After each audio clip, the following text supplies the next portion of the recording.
My stepbrother bullied me into giving up my room. When his dad married my mom's. Now I own the house.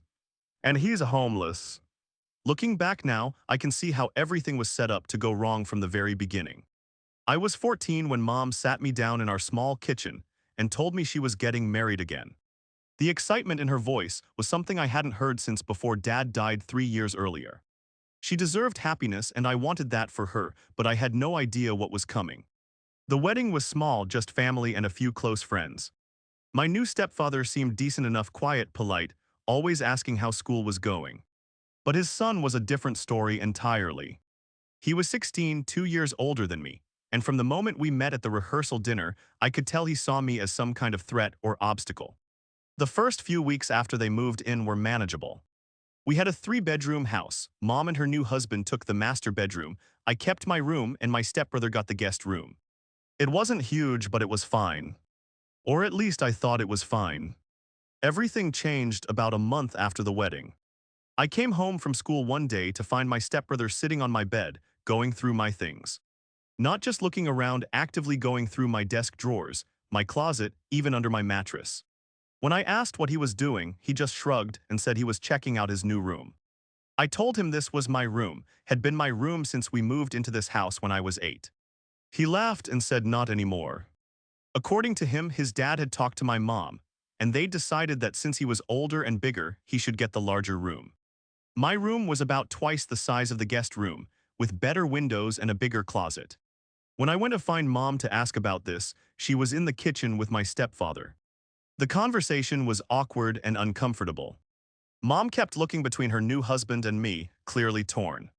My stepfather explained that his son had been through a lot with the divorce and moving, and maybe it would be better if we switched rooms just temporarily, until everyone got more settled.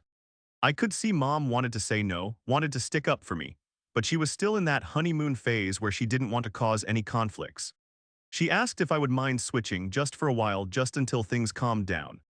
The way she asked made it clear she really wanted me to say yes. So I said yes. I spent the next 2 days moving all my stuff to the smaller room. My stepbrother didn't help at all. He just sat in what was now his room, playing video games and occasionally making comments about how much better everything looked with his stuff in there. The temporary arrangement lasted exactly 1 week before I realized it was never going to be temporary. When I asked mom about switching back, she got that same uncomfortable look and said maybe we should wait a little longer.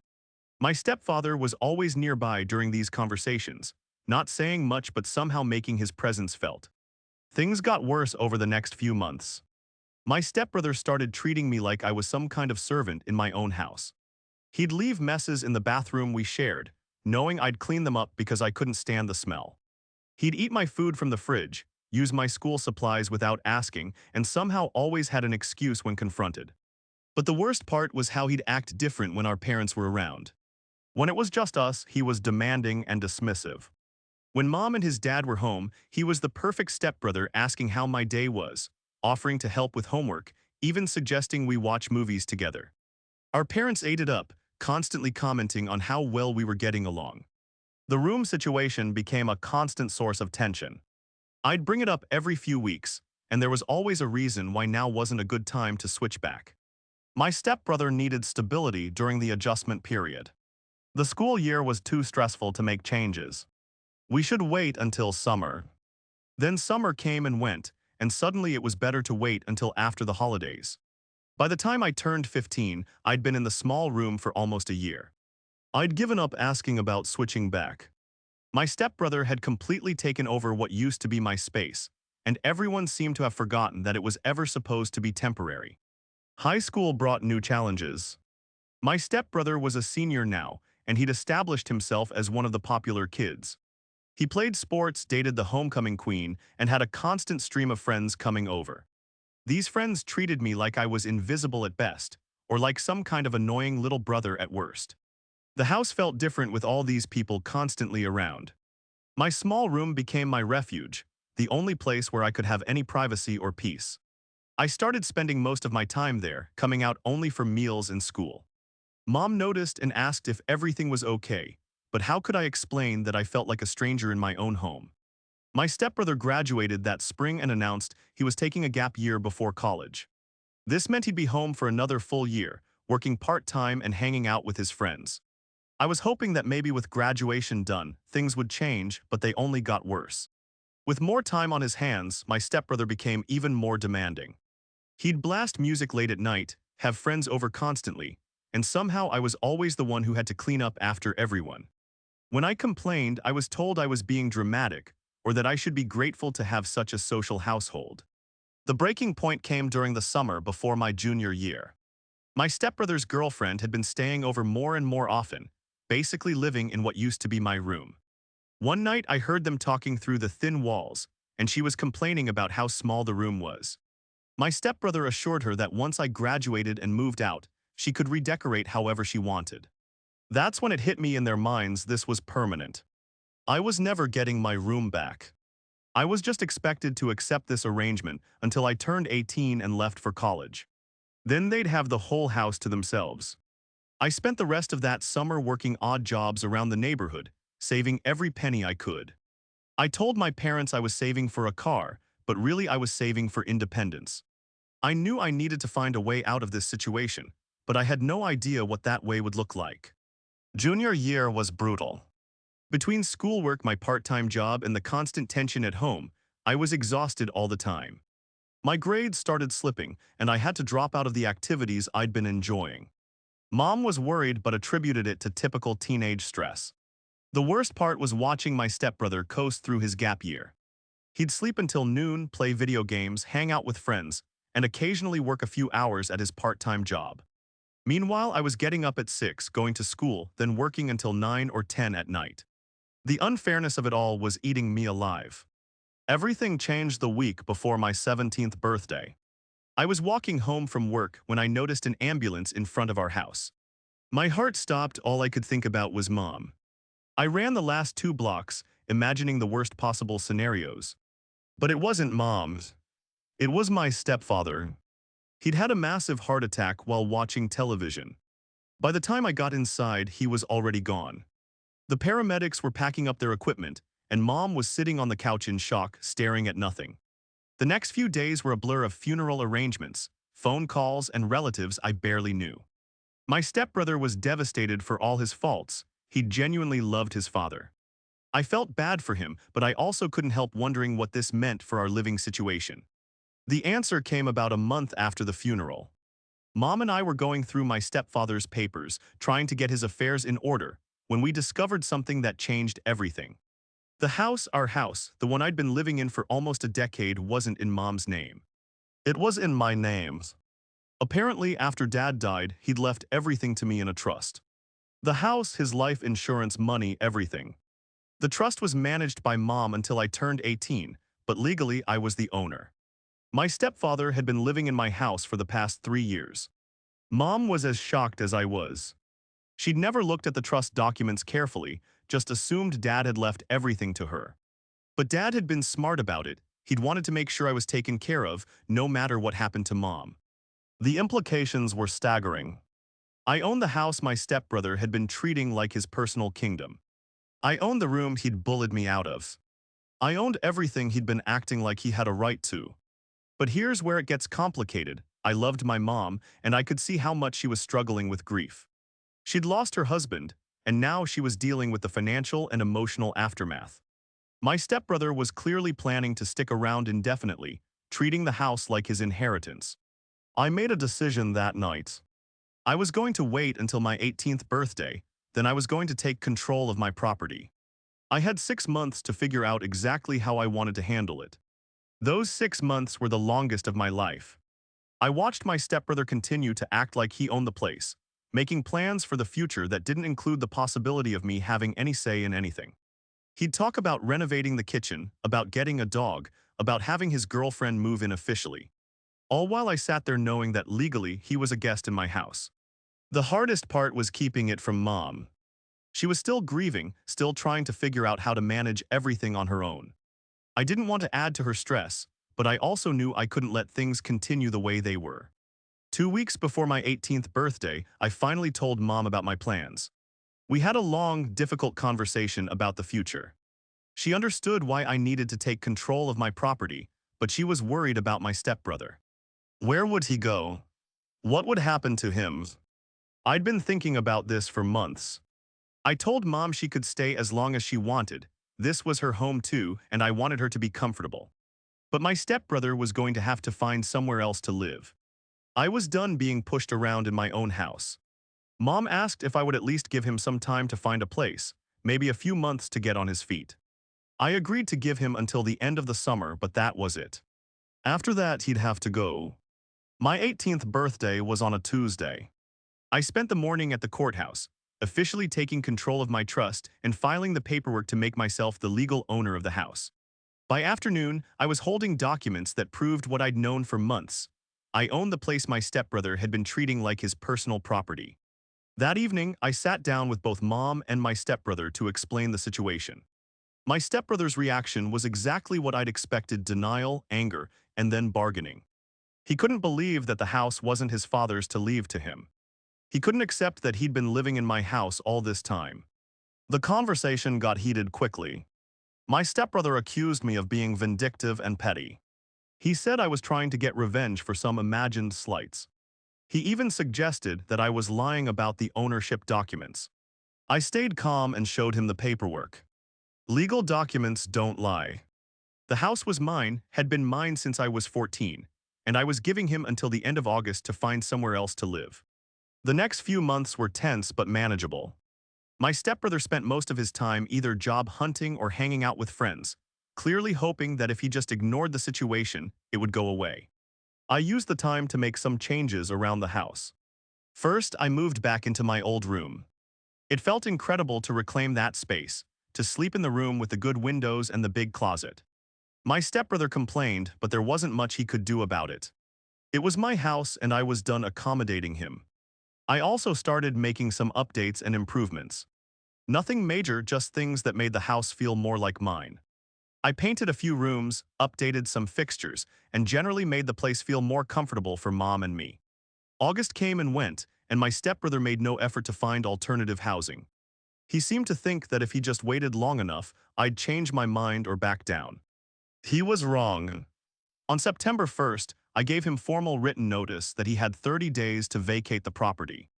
This was when he finally seemed to realize I was serious. He started scrambling to find friends to stay with, looking for cheap apartments, and generally panicking about his situation. The problem was that he'd spent the last year treating his gap year like a permanent vacation. He had no savings, no real job skills, and no plan for independence. All the friends he'd been hanging out with were either away at college or dealing with their own post-graduation transitions. Mom tried to intervene, asking if I couldn't give him a little more time. I reminded her that I'd already given him an extra month beyond what I'd originally promised. I was 18 years old, and I'd been pushed around in my own house for long enough. October 1st came and my stepbrother was still there. I had two choices. I could either get the sheriff involved to physically remove him, or I could make his life uncomfortable enough that he'd leave on his own. I chose the latter. I changed the Wi-Fi password and didn't give it to him. I started locking the refrigerator and pantry, keeping the keys with me. When his friends came over, I told them they were trespassing on private property and asked them to leave. I made it clear that he was no longer welcome in my house. It took 2 weeks of this treatment before he finally packed his stuff and left. He ended up staying with a friend's family temporarily, then bouncing between couches and cheap motels. Mom felt bad for him, but I reminded her that he'd created this situation by refusing to take responsibility for his future. The house felt different with him gone. Quieter, more peaceful, but also a little empty. Mom was sad about losing touch with her stepson, but she also admitted that she was relieved not to have the constant tension in the house. I finished high school strong with good grades and a clear plan for college. The house gave me options. I could sell it and use the money for education, or I could keep it and rent it out while I was away at school. I decided to keep it and let Mom manage it as a rental property. College was everything I'd hoped it would be. I studied business and finance, partly because I wanted to understand how to manage my inheritance responsibly, and partly because I was interested in real estate.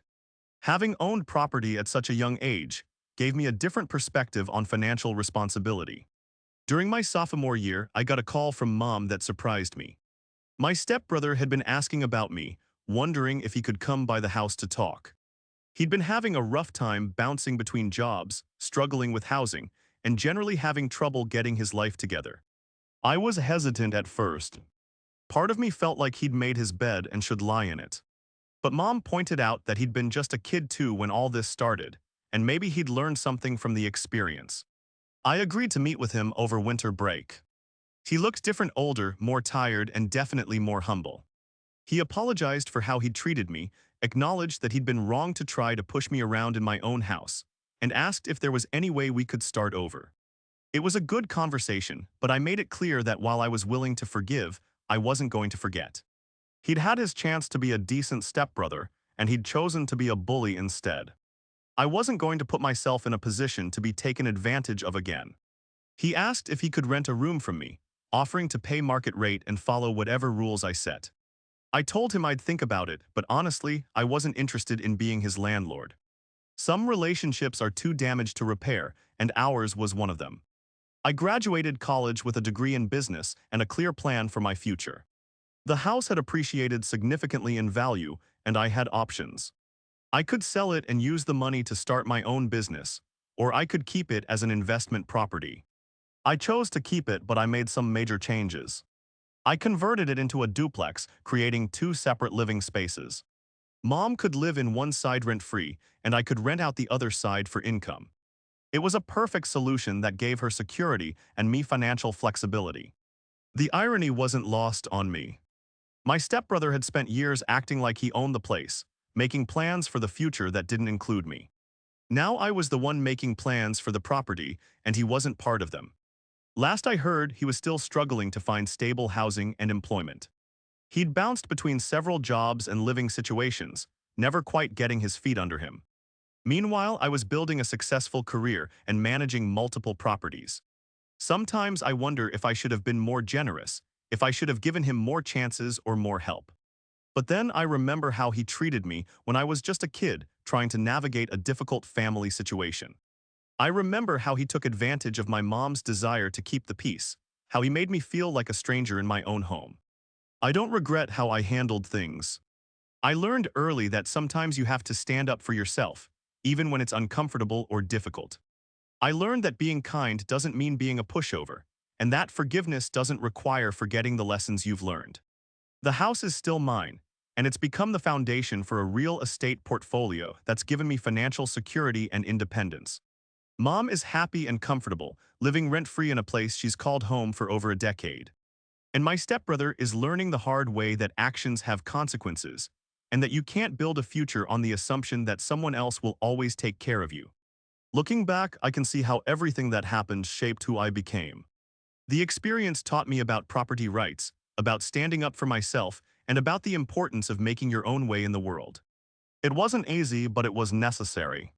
I'm 25 now, and I own several properties across the city. The house where all this started is still special to me. It's where I learned that sometimes the victim can become the victor, and that justice doesn't always come from outside intervention. Sometimes you have to create your own justice. My stepbrother is 31 now, and from what I hear, he's finally starting to get his life together.